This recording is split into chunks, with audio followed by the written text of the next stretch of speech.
So yun, good morning mga kayabi. Nandito tayo mga kayabi sa ating shop. So mayroon pumunta dito mga kayabi, nag-message sa ating kaninang umaga mga kayabi, sa ating messenger mga kayabi, magpapagawa daw siya ng help. So ang issue nito mga kayabi is may leak sa brake drum mga kayabi.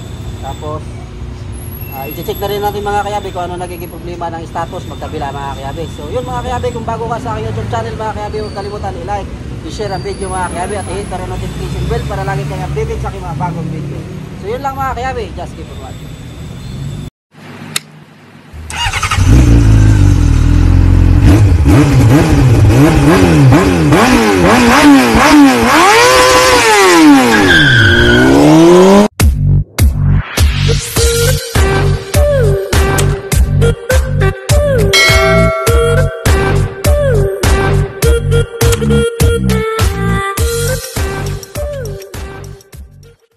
So yun mga kayabi, tinanggal na natin mga kayabi yung mga master mga kayabi ito. Ngayon mga kayabi, yung nakita natin problema mga kayabi, ito yung mga rubber cap nya mga kayabi, nasira na kagad. Nasira kagad kasi ito mga kayabi, yung belt maingay na kasi may aircon pa daw siya mga kayabi. Binilhan na natin bago. Ayan. Tapos yung lining mga kayabi, ayan. Dito mga kayabi yung cylinder nya mga kayabi, may mga tama na. Ito mga kayabi, tulad dito mga kayabi, sira na yung cylinder wheel nya. So kailangan natin mga kayabi, papalitan ito na ng bago. Pwede naman mga kayabi, papalitan ito natin ng rubber cap. Kaso ang problema mga kayabi, worn out na ito mga kayabi, hindi magtatagal, tagas din uli. So kaya ang ginawa natin mga kayabi, pabili tayo ng bago. Pati lining mga kayabi, magkabila.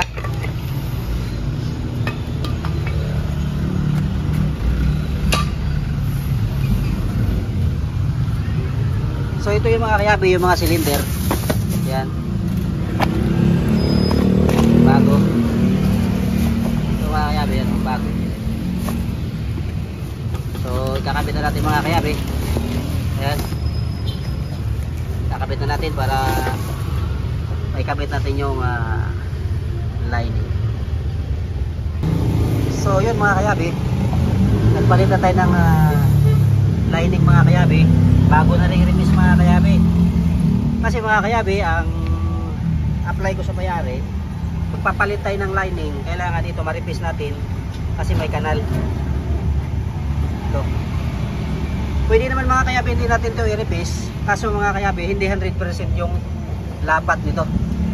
Maniwala kayo sa akin mga kayabi, hindi 100% yan, kasi ito yung dating nakakabit, nakakanal na yan dito mga kayabi.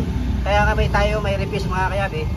Pag nagpalit ka nito lining, automatic yan mga kayabi. Ito ipaparepis natin kasi yung lapat nito mga kayabing lining, hindi na yan 100% dito. Pag inapakan mo, hindi yan 100% dito kakapit, kasi may kurbada na ito mga kayabi. May mga kanal-kanal na yan kadalasan.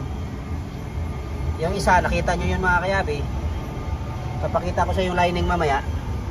Pag naikabit natin to, may mga kanal-kanal na mga kayabi. So nagpalit tayo ng lining, tapos ito hindi natin maripis, useless, hindi siya magandang kapit kasi ito may kanal-kanal to.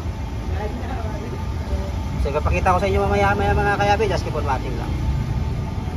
So welcome back mga kayabi. So yun mga kayabi, yan, nirepis natin. Nakita nyo mga kayabi, yan, yan, may portion na yan, malalim yung mga kayabi. Kailangan maging ganito mga kayabi, magiging smooth siya lahat ganito. Nakita mo yung kulay puti na yan, dumadaan na yan. Ibig sabihin, hindi yan pantay mga kayabi. Kaya natin nire-repis yung brake drum.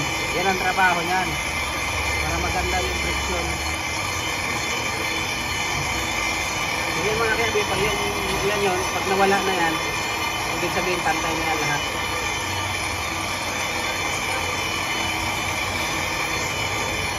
So yun mga kayabi, ayan, natapos na mga kayabi, nawala na yung may tama kanina mga kayabi.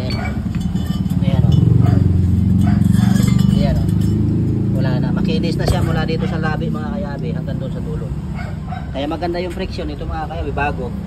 Ibig sabihin mga kayabi, mula dito end to end siya mga kayabi, lalapat siya doon sa brake drum, end to end. So kaya natin i-replace yan mga kayabi. So yun mga kayabi, active pa kayo mamaya na yan mga kayabi. So yun mga kayabi, bago na itong belt mga kayabi. Ngayon pinaandar natin mga kayabi, umuusok. Ito ang init oh. So problema nito mga kayabi, yung bearing. Lalabas natin ito mga kayabi. Papalitan natin ang bearing. Umusok siya eh. Ito yung idler mga kayabi, napakainit yun. So, grabing init. Papalitan natin ang bearing ito mga kayabi. Pag-andar mga kayabi, umusok to. Hindi umiikot, ang makina umiikot. Yung mga kayabi, oh, ayaw pumihit mga kayabi. Pag-andar kanina, hindi umiikot to, kaya yung belt lang umiikot, kaya umusok yung belt. Palitan natin. So yun mga kayabi, bumili na tayo ng bearing na ito yung luma mga kayabi, hindi maikot yun. Ito yung bago mga kayabi oh. Pag ginanon mo umiikot siya oh. Ito mga kayabi, grabing tigas oh. Ayan nung kinabitan natin ang belt mga kayabi kanina, umusok. Ito kaagad ito lang naman ang principle niyan mga kayabi. Ito lang naman yung basic na i-diagnose mo. Ito lang kasi nagdadala ng idler ng aircon. So ito na yung mga kayabi, yung working, tingnan mo, smooth. Kakabit natin. So yun mga kayabi, sumapay na siya. Mga kayabi, sumapay na yung bearing. Kanina hindi sumapay. Steady lang sa kanya yung bearing.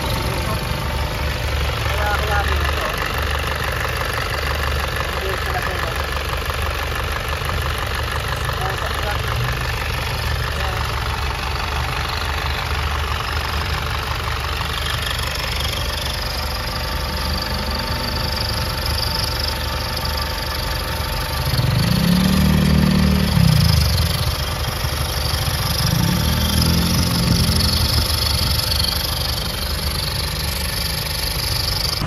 So yun mga kayabi, tinisting natin mga kayabi yung sasakyan, okay na yung preno mga kayabi. Ngayon nga mga kayabi, ginawa natin mga kayabi sa proper na yung hindi na tayo nagta-try and error mga kayabi sa trabaho, kasi nakita natin mga kayabi yung piston mismo, assembly, sira. Yung cylinder, piston cylinder. Pinalitan na natin ng bago, lining, brake drum, nireplace na natin mga kayabi. Ito yung mga kayabi, yung lining. Tingnan mo yung mga kayabi, kanal-kanal. Ayan, kanal-kanal yan mga kayabi, ano? Kanal-kanal. So wala na magandang friction. Ano ba yung sinasabing friction mga kayabi? Yung kapit ng preno, hindi na siya pantay. Kaya useless, papalitan natin ng lining. Tapos yung brake drum, ganun pa rin. Kaya nireplace natin mga, yan yung machine shop natin mga kayabi. Salang na natin kaagad diretso. So yun mga kayabi, shout out pala kay Sir Marlon. Marlon po. Marlon Sabili, yung may-ari. So ito yung driver. So ano ba sabi mo ba? Kalaki po nag-iba nung dating mahina, ngayon medyo malakas yung preno. Yung kapit. So yun mga kayabi na sinabi natin sa may-ari mga kayabi. Pwede naman yun mga kayabi, magpalit tayo ng piston. Yung kit lang, yung yung rubber cap lang. Kaso hindi naman magtatagal yung mga kayabi. Sira, gagawin natin ng Lunes, tapos sa sunod na Lunes sira na naman. So sisisihin lang tayo na may-ari. Pinpoint natin diretso mga kayabi, papalitan natin sa cylinder master. Okay lang yung mga kayabi kung walang problema. Yung slip sa loob, walang kanal, walang mga corrosion. So, wala na mga kayabi, may mga kanal-kanal na, kaya useless. Pinalitan na natin ang bago. So yun, shout out pala sa mga kaibigan natin mga kayabi sa palengke ng CAA. Kay Boss Rick, yung nagtitinda ng bigas yan mga kayabi. Doon din to. Kay Boss Marlon, ito. Magkaibigan pala sila, taga CA. So kilala ko na yung Boss Rick. So yun lang mga kayabi, kung bago ka sa aking YouTube channel mga kayabi, huwag kalimutan i-like, i-share ang video mga kayabi. at i-hit na rin ang notification bell para lagi kayong updated sa aking mga bagong video. So yun lang mga kayabe. Just keep on watching. Ano masabi mo, boss? Goods daw.